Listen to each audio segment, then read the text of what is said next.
Good morning. Ah, that's much better. Hello, my name is Dr. Claudia May, and I am the program director of the Reconciliation Studies program and professor here of Reconciliation Studies. I'm also the executive director for the Center for Community Engaged Learning, and it is an absolute stunning pleasure to have our guest with us, Rose McGee. Let's just give her a round of applause before she even begins. So we are really delighted to have her here. And like all kinds of gatherings that the Reconciliation Studies Department or program has the privilege to host and facilitate, none of these kinds of events are formulated in a vacuum. There are many people who are a part of what we are able to put together for the many years that we've been here at Bethel. But I do want to thank a couple of people specifically. Barrett Fisher, who is the Dean of Academic Programs, is not here today, but I can honestly say this is one dean that I can work with. He is a wonderful teachable, he has a wonderful teachable spirit and has been such a friend to the Reconciliation Studies program and the Center for Community Engaged Learning. So I wanted to really big him up. I want to thank Julie Finnern. She's not here also, but she's the Associate Provost for the College of Arts and Sciences, and she also has played a big role in helping to fund these events, so I'm really thankful for her. I just want to just thank in general the Academic Affairs team because together, again, they really do help to prepare us as a university to be open to diverse voices and experiences. So I really want to thank them. There are specific people, Sarah Disher, who is the program where are you, Sarah? There she is. Program coordinator of the Center for Community Engaged Learning, who's an absolute gem in helping with the administrative sides of this work. And so we're just deeply grateful for your presence. I want to thank Susie Nelson. Susie, just wave there, okay? Who's our administrative assistant extraordinaire. And I also call her friend and sister. But I just thank you so much for what you bring to the table. Thank you. I want to, can my students who are taking my Principles of Methods of Intercultural Leadership class do a wave here? All right, these are seriously fabulous students, and we go deep in the expressions of leadership from various different cultures. So I want to thank you for being here. And also the students from Introduction to Reconciliation Studies, and also the Fannie Lou Hamer, Martin Luther King Jr., and Malcolm X, and our multicultural word courses. I am blessed to work alongside a wonderful team of faculty members who are deeply committed to dealing with issues of various inequities and injustices through the lens of biblical reconciliation. And I want to thank them as a team for their extraordinary efforts in teaching with such excellence to our students. I also want to thank my TA, Katie Schrock, who just is a TA extraordinaire. She's just amazing and makes my work and life easier. But I also want to thank the library staff, all of whom are just amazing in putting on these unbelievable events for us. And Gannon, Jean, Rhonda, and others. Rhonda, where are you at? There you go. just so faithful in what they do. And you guys are doing seriously frontline work. So thank you. I just want to read something. Sorry, Anne, I skipped that part, so I will do this next. But Primetime celebrates learning, leaning in and learning in and beyond the classroom of Bethel faculty, students, and staff, and is a collaboration between the Friends of the BU Library, Academic Affairs, and other offices on campus. Thank you for joining us. If you miss any presentations or would like to see past events, they are archived in the Bethel Digital Library. Join us on Tuesday, April the 16th, when seniors Anissa Indy and Soraya Kaiser share their off-campus study experience in Chile and Lithuania in Two Tales of Studying Abroad. So today, though, it is a pleasure to welcome award-winning community activist, author, playwright, and founder of the Sweet Potato Comfort Pie organization, Rose McGee, or some people, I'm allowed to call you Mama McGee, which is a real privilege, as she shares how the baking of sweet potato pies enables her to help others confront social injustices and inequities. So with that, before I introduce beloved Mama McGee, I'm going to play a video for us to review, okay? News tonight out of Minneapolis, the healing power of baking, feeding the soul one pie at a time. In Minneapolis, Rose McGee is on a mission. This is what I did. I put the hearts on each one. She and volunteers are baking sweet potato comfort pies and delivering them to neighbors, offering a shoulder to cry on and a sweet dessert. The sweet potato comfort pies are meant to be this catalyst for caring and building community. Her mission started in 2014. Moved by protests in Ferguson, Missouri, she and her son loaded her trunk full of pies and headed there, and then to the shootings in Charleston and Pittsburgh. There have just been too many. I'm sorry for the pain that our country is feeling right now. I wish there was a pie big enough to serve the whole human race. Now it's her own city that needs healing. Watching Rose in the kitchen is magical, but what's more magical really is watching that connection happen. Hi there. Did you get a pie? No. Sweet potato pie. Would you like one? Sure. That's what we brought out today. That's my favorite. And her pies not only bring comfort in tragedy, but honor those doing good, like these volunteers at a local food bank. You all are out here serving. Your first liners. I felt appreciative because we gave out to the community and they came back and gave back to us. We both contributed somehow. We both came together. She's even encouraging others to bake their own pies at home and help spread joy. With these pies that you're making tonight, that secret ingredient will be your love. Opening her kitchen and her heart to all those around her. We all have something that we can do, and we want to find what that is and tap into that in a positive way. Rose has delivered about 3,000 pies all over the country, and now in her hometown too. Okay. Yeah. Okay. So, Thank you, Rose McGee. Well, thank you so much. How's everyone?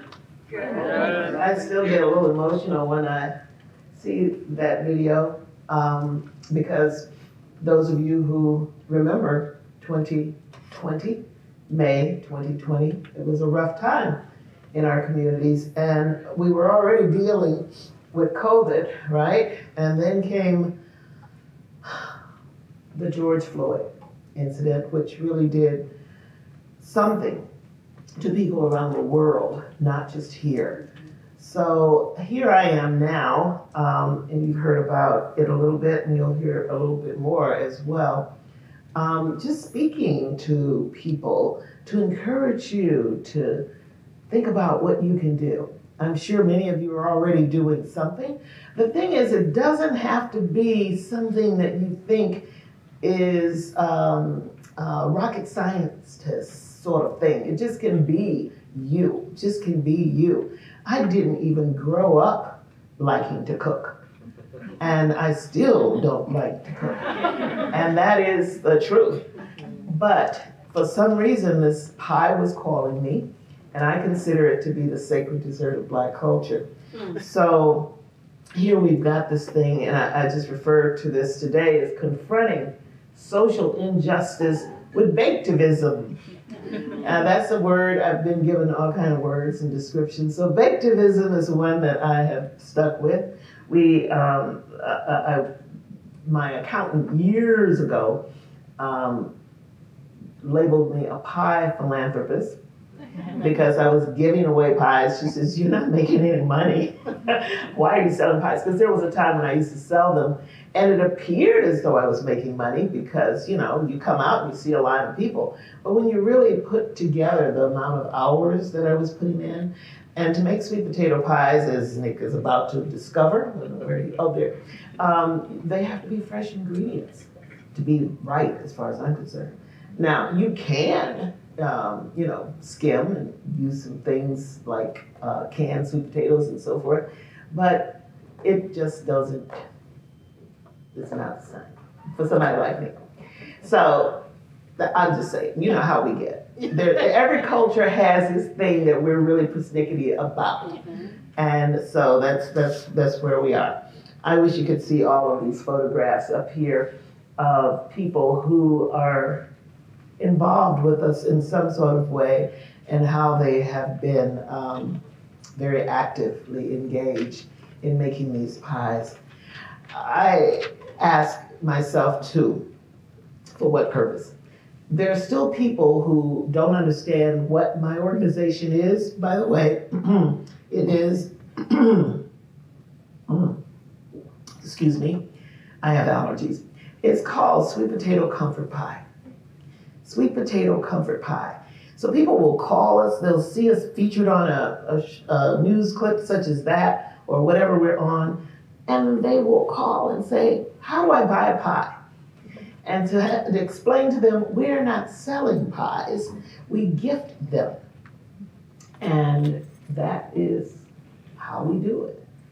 We began this thing in a way that was an inspiration from another tragedy, if I can add that.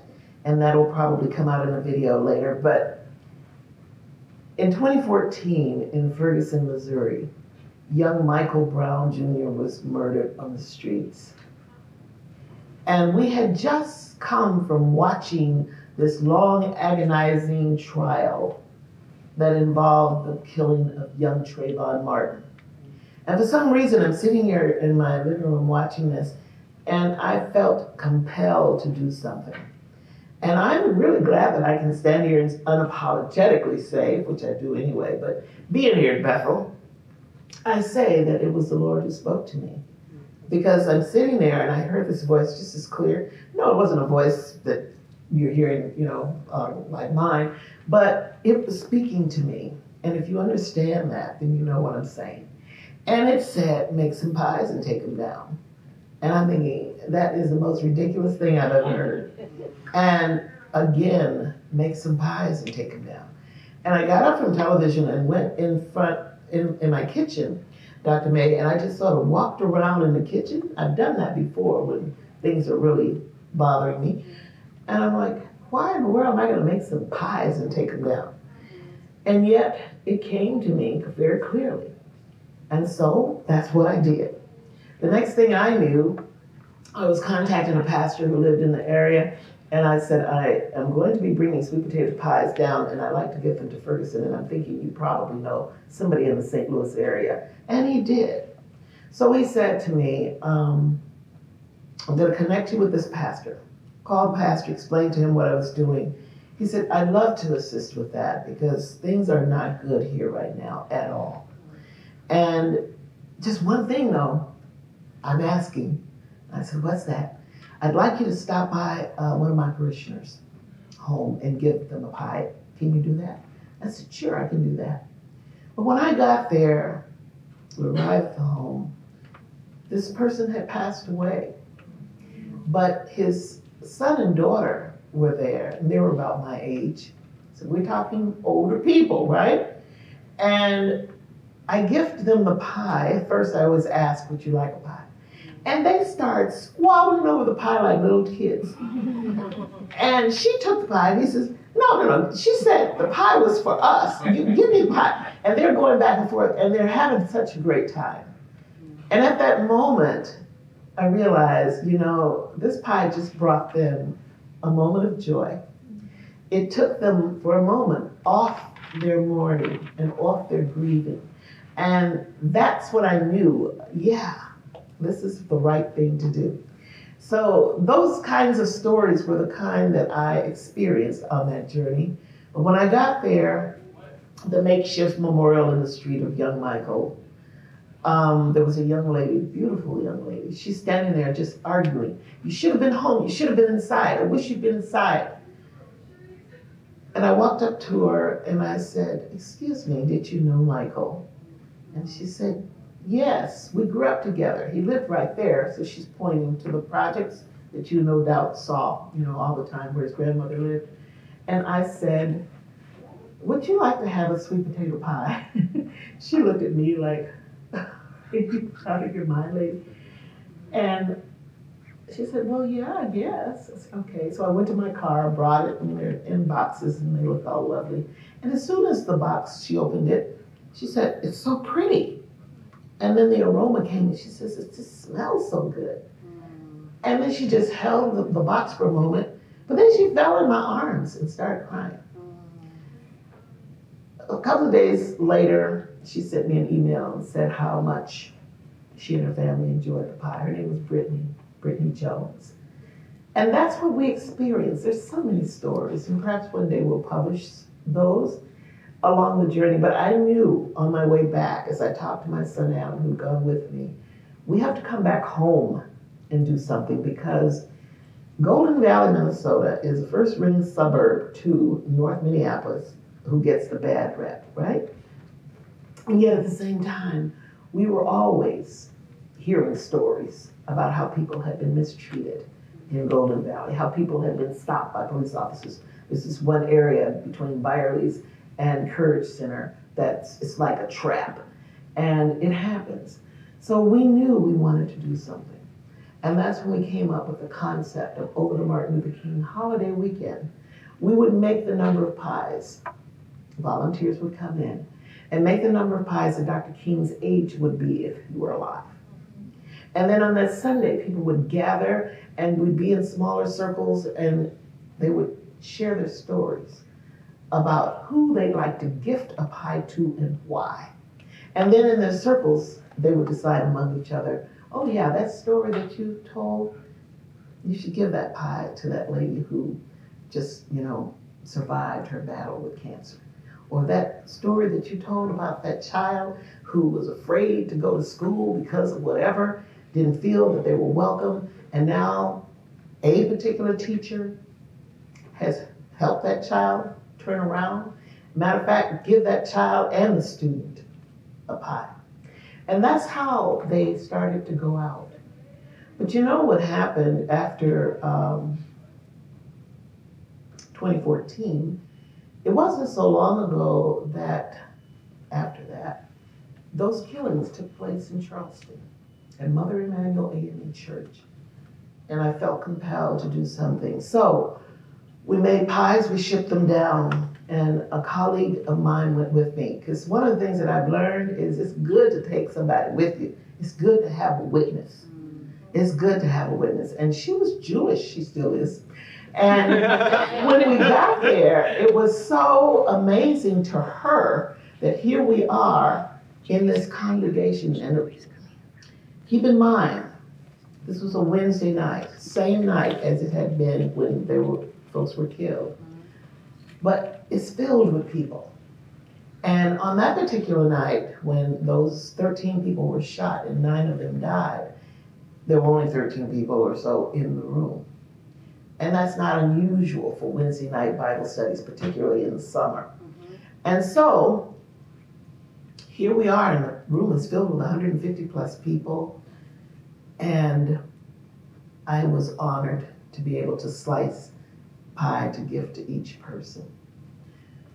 But what she learned that night as she heard Bishop Goff talk about community and about being your brother's keeper. And she said, I didn't feel any different than if I went to my synagogue. It's all the same messaging. So for her, she felt something, and I felt something, and we were all feeling something, and it was all because of the pie. So I just say that to say, again, we never know. And I love this. I thought I would bring it. I'm sure by now you've heard of Amanda Gorman. Everyone has. And this book, and we've got a poet in the room there. It's so good to see you. And I just want to share the story with you because it's a beautiful one that helps us to understand. And with the book came a picture of John Lewis. And a friend of mine had given it to me. I always ask people to sign their books when they give it to me so I can remember who it was. But it's called Change Sings. And I want to just share it with you. I want you to listen to it. And if you want to close your eyes and listen to it, you can, or you can just listen. But she says, this little girl here, I can hear change humming in its loudest, proudest song. I don't fear change coming, so I sing along. I scream with the skies of red and blue streamers. I dream with the cries of tired and true dreamers.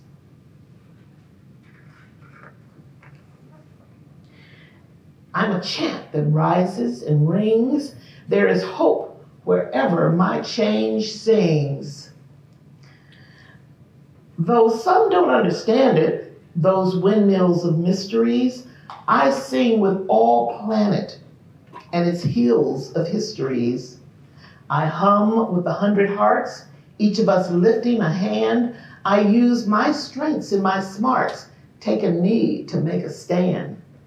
I'm bright as the light each day brings. There is love where my change sings. I show others tolerance, though it might take some courage. I don't make a fence taller. I don't make a taller fence, but to build a better bridge. I talk not only of distances from where and how we came, I also walk our differences to show we are the same. I'm a movement that roars and springs. There's a wave where my change sings. Change sings where? There, inside me. Because I'm the change I want to see. As I grow, it grows like seeds.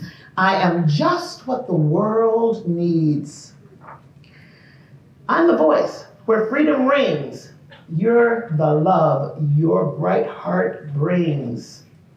We are the waves starting to spring, for we are the change we sing. We're what the world is becoming, and we know it won't be long. We all hear change strumming. Won't you sing along? That is her challenge to us, and it's my challenge to you as well.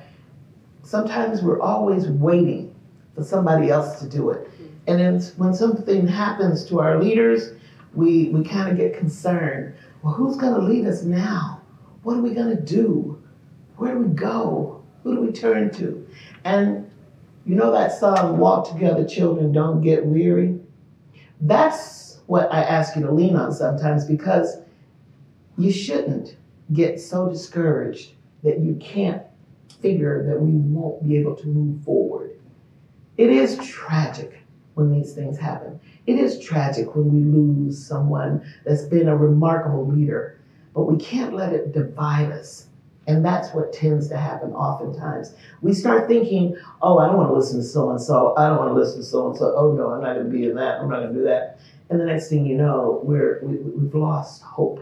And hope is very, very important. So for how long do we keep our eyes on the pies? That's one of our things, keeping our eyes on the pies. Do we do it as an individual? Do we do it as a team? Do we do it as a community? I say all of the above. But first, just as Ms. Gorman has said, start with yourself. Start with what you can do. It may not be a pie. It may be a cookie. I don't know. Who likes to cook? What do you like to cook, Sarah? Anything and everything. Anything and everything. Well, that is not me. So what in particular would you like gifting, if you do. I make people granola or cookies. Granola or cookies, that sounds good. Now you know my name and address, so we're gonna make sure that happens, right? But it is amazing. My pie recipe is so accessible. You can go online and get it. And it makes 2 pies. Why 2? Anybody? Yeah? One for you and one for them. Yeah, so you can share it. When COVID broke, I was just kind of like, oh, I was like Dr. May, I didn't mind being home. But it was, what do I do sometimes? So I started making sweet potato pies and putting them on my front porch. And I put the word out on Facebook or email and say, I've got pies if you'd like to stop by and pick some up to gift to someone who you consider to be a first responder. And in the bag, those plastic bags, like you get at the grocery store, was also a pair of rubber gloves so that people could make sure you have your mask on and use your gloves when you deliver them. And that's how we started with that. I want to share with you the history of thank you, sir, of who sweet potato comfort pie is and how we evolved in this particular video. Where Michael Brown had been killed in a shooting by a police officer. And something said, make some sweet potato pies and take down there. Okay. And I did. So went into the kitchen, made about 30 of them, loaded up my car and drove down. The pie was there to serve as a catalyst for caring and strengthening and building community. Everyone just wanted to be heard. They wanted to be listened to with respect. When I was heading back, I said, you know what? It's not just Ferguson. It could be right here in Minnesota. So what do we do as a proactive measure to help people understand how to be in relationship with each other and to begin to talk to each other and listen to each other? The concept developed of we could do something over Martin Luther King holiday weekend.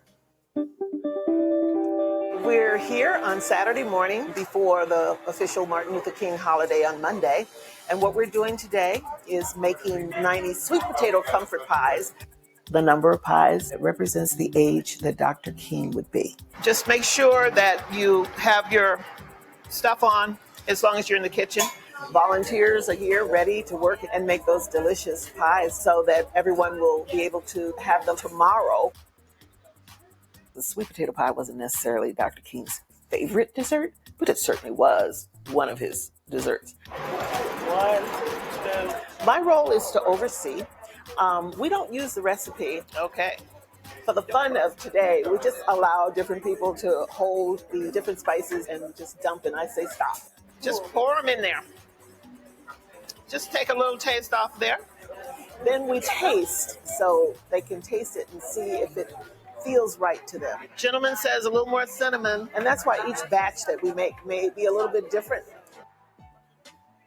I get a tremendous sense of humbleness out of this whole process of making the pies and taking them into community, because who am I? I'm not a great cook, and I imagine there are people who make sweet potato pies better than I do. But the point is, I make them, and I pull people together to make them. Looking good. All right, and you can put them right on the rack. Beautiful. People know about these pies all across the country, and they know about it because the motive is pure. We want to bring comfort, and we're going to do it through pie. Woo, 90 pies. Thank you for being here.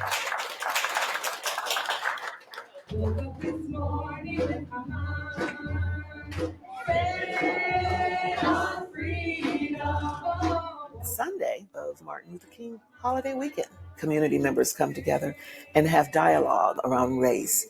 What are they doing? What do they want to do? What's their dream? What is the action that they can begin putting in behind these thoughts and their dreams? You're about to have some serious dialogues here. So your story is coming from your heart, it's your authentic story. What do I want to see change?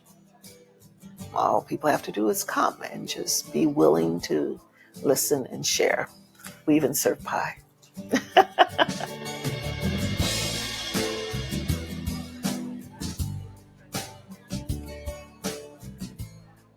And then they also tell stories to each other about who they'd like to gift those pies to.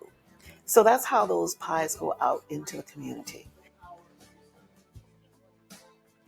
It's bigger than me.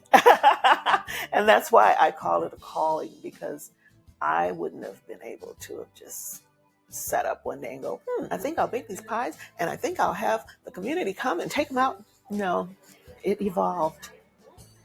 There is such power in food. It's a beautiful connection to our history, which is so important. And we have to talk more about where we come from so that our children, our grandchildren understand that. And so that people can have a greater sense of respect for each other. Thank you. Give yourselves a hand for taking the time.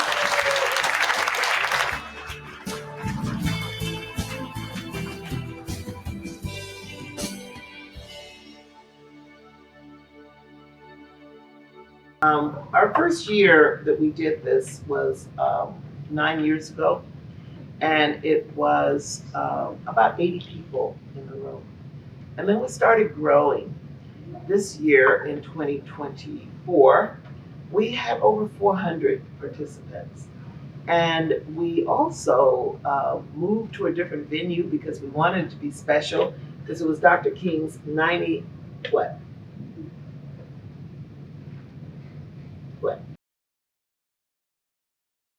Anybody know how old he would be? 90? What? I thought I heard. 95. See, if nothing else, this is one good reason to do these pies every year. People learn how old Dr. King is. 95. He can still be alive, 95. You see the pictures of him, this young man, 38 years old or so. That's what you see all the time, those images, right? But we look forward to now having more of you join us. We learned during COVID that people can join online. So we actually had people attending. We had about 28 or so this year attend virtually from across the country. The next thing that we focus on nowadays is how to expand our work and get it out there. So schools have started doing baking with their students. They've been having them make the pies through their family consumer science classes, and that's been great. But I want to share with you one thing that the Robbinsdale Area School District is doing. And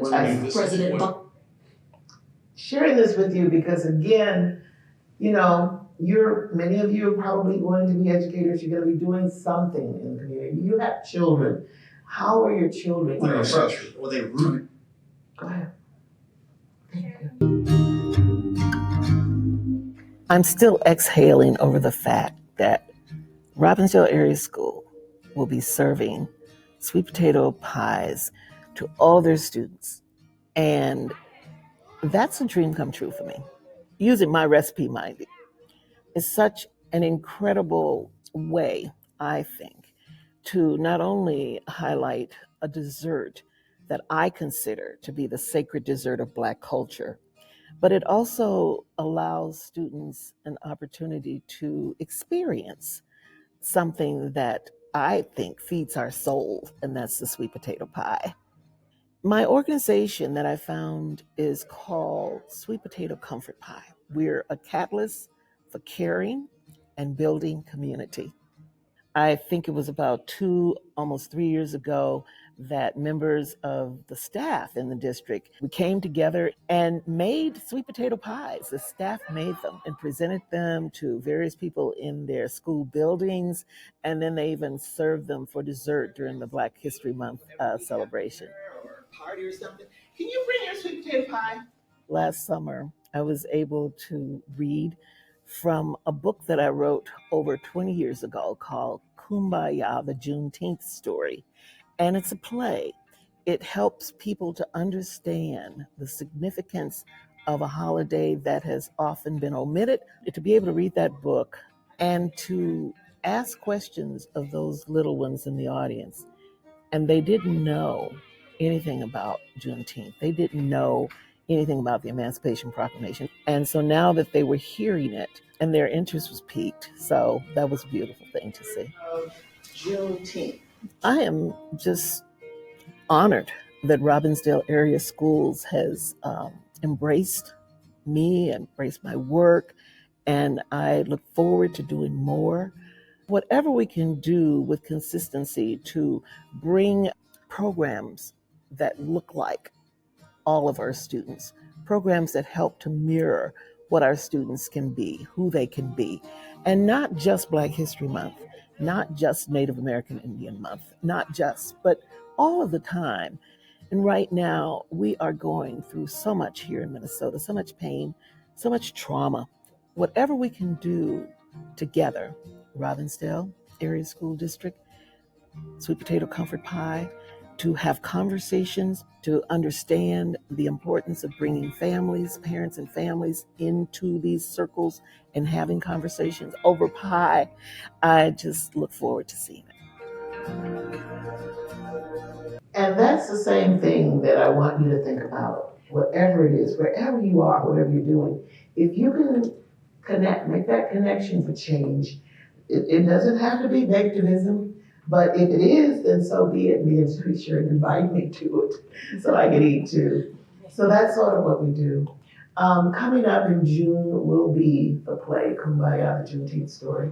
And yes, I wrote it 28 years ago. And we used to do it consistently each summer. And we took a pause.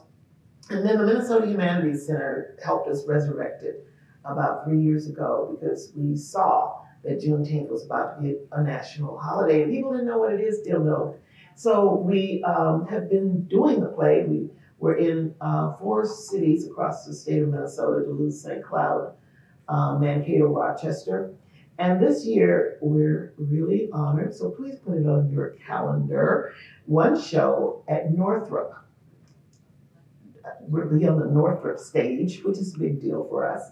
Again, it will be no cost. Folks have figured it out, and it'll be 11 a.m., so we want you to come. But in addition to that, you can't come to this one.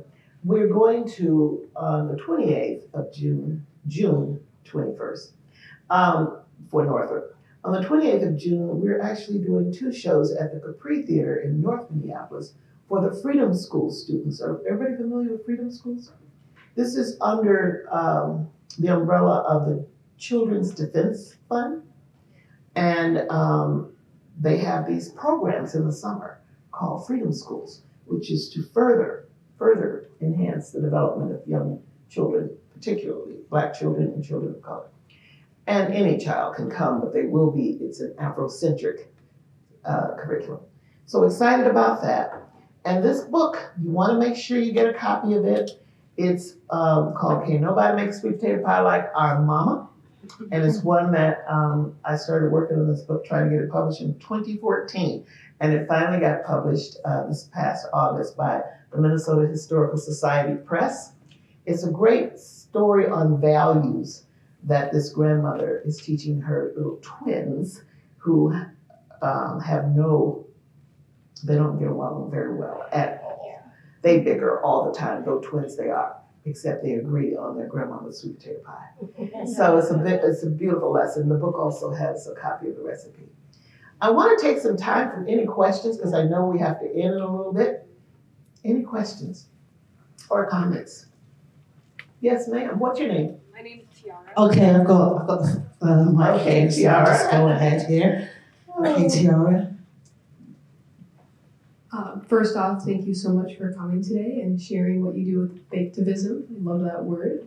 I also, just along the lines of that, I was just curious if there were certain recipes your organization did for those that have dietary restrictions, like being gluten-free or dairy-free. I'm just curious about Yes. We were really honored this year for the first time we were able to offer vegan and also, gluten-free was easy to do. But I tell you, when I started this 10 years ago, And people were saying, well, can we have gluten-free? Can we have this? I'm like, no, because I had no idea what to do. And now I've learned the batter, first of all, is gluten-free. And so it's just a matter of getting gluten-free pastry for the shell, for the pie shell. And some people have learned to make it without a pie shell at all. My daughter is lactose intolerant, so I've always been able to make it dairy-free for her. And then we had our first sweet potato comfort pie showcase. And at that time, we made it a competition, but now we've stopped doing that. Instead, we just want people to come and tell their stories and share their pies. And for 2 years in a row, there were non-traditional pies that were winning. The first one was a purple sweet potato pie using purple sweet potatoes. It was delicious. And the next year, it was a vegan sweet potato pie. And I liked that vegan thing. And so I started making it, and I make it now all the time. So my daughter prefers the vegan instead of the lactose free. And what I learned, I mean, it's great when you learn stuff, that you can just use cornstarch. Any vegans in the room? So you know that, right? You use cornstarch instead of eggs. Who knew? And I just love that. I don't have to go running around trying to find some egg stuff substitute that I have to buy. Thank you. Yeah. What's your name, please? My name is Audrey. Hello, Audrey. I found it really beautiful that when you're making the pies as a group, you guys don't use a recipe and you just kind of collaborate. I wrote down the significance of people collaborating without restriction. Oh, love that. Yeah, and I was just wondering how you came up with that. I just do. That's how we cook. But it's not so much that there's not a recipe as it is, it's not measurements. And every time I listen to that, I'm going, recipe might not have been the best word, but measurements. That drives some people nuts. You should see some of the people in the room. And one, I'll never forget this one woman, she could not get around it. She says, I can't, I just have to stand back, I can't do it. She really could not. And then I did a demo at Mill City Museum back in the winter whenever it was, November, I guess. And the person in charge, bless her heart, she says, Rose, I know you prefer to do it this way, but I have to have measurements. And I want you to think about that. There's a lot to be said about that, right? We can't get out of our way of doing it. Then on the other hand, we can't get out of our way of doing it. If somebody wants to make measurements, let them make measurements. Because when somebody calls me and says, precisely how much, now I can go look. But no, I like them to be uninhibited. I love what it was that you said. When they come in there, they're making this together and they can taste it. And somebody will taste it and go, like that gentleman, it needs a little more ginger. What does he know about ginger, really? And then this one friend of ours, every time I make this with her project, it needs a little more sugar. And she always says that. So what I told them, I said, watch this. I pretended like I was putting sugar in it. And she did. Oh, that's perfect. So, and then one person says, no, at least some salt. And the young girls were looking like, salt? I said, that is how some people cook. They believe that if they don't put a pinch of salt in it, it just isn't going to be right. So there are these things that cooks do. Thank you. Yeah. Other questions? Yes, Apacine. I suppose my name is Apacine, by the way, but I suppose my question is just kind of along the lines of like, what was your upbringing? Like, what path were you on that led you here? Are you born and raised in Minnesota? Like, just a little bit about you and how you got here. I know that there was like a little bit that you shared, but just to know a little bit more about you. I was born and raised in Jackson, Tennessee. And I was raised by my grandmother and my great-grandmother, particularly them. And of course, I was surrounded by women. And I call them old women. And of course, I'm much older now than any of them ever were. But it's just amazing how nourishing it was. I had chores, but I didn't have to cook. They did the cooking, but I was expected to bring in the wood or fold up the clothes or whatever, clean up the dust, all that stuff. So I didn't have to cook. Whereas some families, you gotta learn how to cook. And I was not the type that hung around my grandmama or my great-grandmama's hip because I wanted to see what they were doing and how to make it. Cooking just didn't fascinate me. But then when I got to high school and I was in home ec, I did get kind of into making cornbread. And actually went on to the county fair and got some ribbons on the cornbread. Cooking stuff like pies was never, I made a cake or two, but it was when I was married, I graduated from college, moved to Denver, woke up one Sunday morning and decided I want to make a blackberry cobbler and a sweet potato pie. Overzealous, I had no idea, but I thought I could do it. I called my grandmother because by now my great-grandmother had passed on. And I called my grandmama and I said, Mama, I want to make blackberry cobbler. So she says, okay. I said, so here I go. What's the recipe? And she said, baby, I ain't got no recipe. I said, well, you gotta have something. She says, it's in my head. So she started transferring from her head to mine, and I guess it didn't work well because they were both horrible. And yet I felt compelled to try them again. I did. The blackberry cobbler still was a disaster, but the sweet potato pie was not bad. And I just kept at it. Next thing I knew, people were asking me to bring the pie for wherever. So that's kind of how it started, was through those women. And I have a TED Talk, it's a TEDx talk, yeah. You can Google it, it's called The Power of Pie. And I talk about a story that my great-grandmother taught me through her taking pie to a neighbor. Because that's what they did, they would make the pie in a little tin pan, put a little cloth over it, because we didn't have foil and all that stuff back then. And I keep talking about the ancient days. I'm 72, and I'm about to be 73 next month. So that's been a long time. You can give me a hug. Yes, it is a blessing. So, when you think about people who would be over 100 years old by now, and my great-grandmother did not drive. So through the woods we go. And I won't tell you the story, I'll let you look it up. And it's all about this woman that she wanted us to understand how to treat in our community. And it was through the pie that I learned the lesson. So I always say sweet potato comfort pie, that's what we say, is a catalyst for caring and building community. So thank you. So with that, can we all stand up and give our beautiful guest, fierce guest, creative guest, innovator, sharp intellect, author, a round of applause. That's a great way to get a so if you will all stand up, please. And there's a saying, black don't crack. That's right. For real, okay? For real. Beautiful. Okay, thank you all for joining us and have a wonderful day. Bye-bye.